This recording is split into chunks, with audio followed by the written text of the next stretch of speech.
I'm Target 12 investigator Tim White, along with my colleague 12 News politics editor Ted Nesi. And now that the presidential race has been called for Joe Biden, lawsuits notwithstanding, we wanted to talk about what that means for Rhode Island. And Ted, the first name that of course comes to mind is Governor Gina Raimondo. We can't forget not too long ago, though it feels like years ago, her name was up for consideration for vice president. We later learned she did talk to the campaign.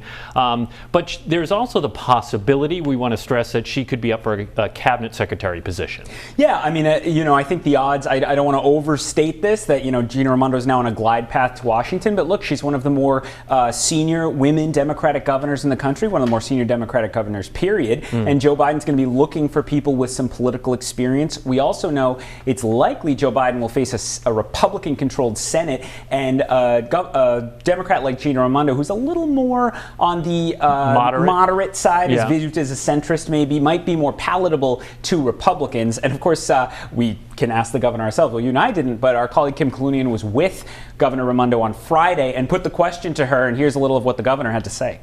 We haven't, and I have no plans to go to Washington. I am fully focused on Rhode Island. So I haven't met with the transition. I haven't had meetings to do that. And as I said, I have no plans to do that. So, I am here and I plan to stay here. So if you're offered Treasury Secretary, you would turn it down?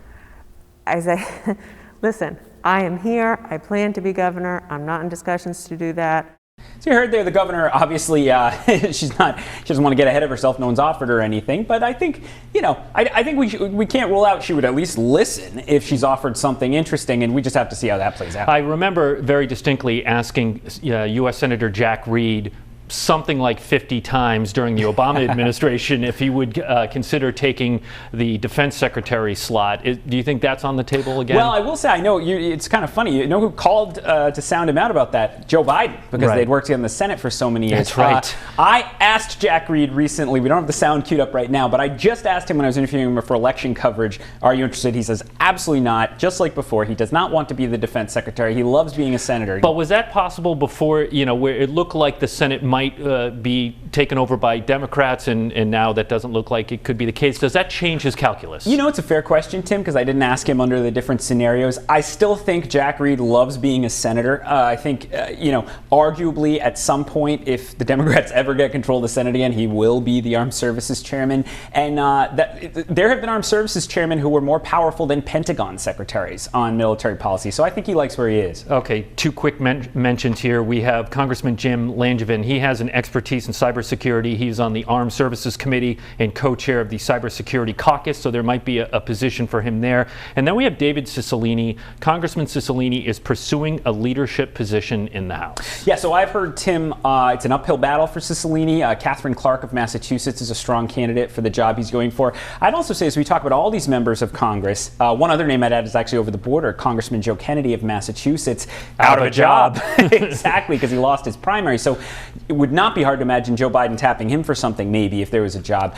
But in terms of all the members of Congress from southern New England, who are all Democrats, not only does it look like the Democrats aren't winning the Senate, but they had reversals, unexpectedly, the Democrats in the House. So I think there's going to be a bit more, it's not going to be quite what they were all expecting. And in the Senate, they might be on the outside looking in. You also have Elizabeth Warren, by the way, has been mentioned as someone who could go into a Biden cabinet, Warren of Massachusetts, of course, but that might be harder with a Republican Senate. So it was not, I think, very much expected, Tim, that we could end up with a Joe Biden presidency and a Republican U.S. Senate. That changes the calculus from some of what we were talking about before the election. All right, final thought on this. We're going to come back to Rhode Island.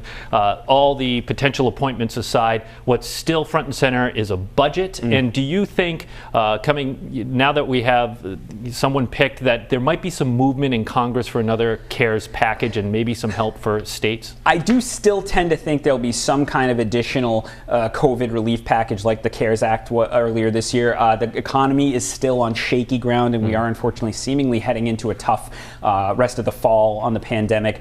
But now that you have Republicans know they're going to have more power than they were maybe expecting, despite losing the White House in Congress the next couple of years.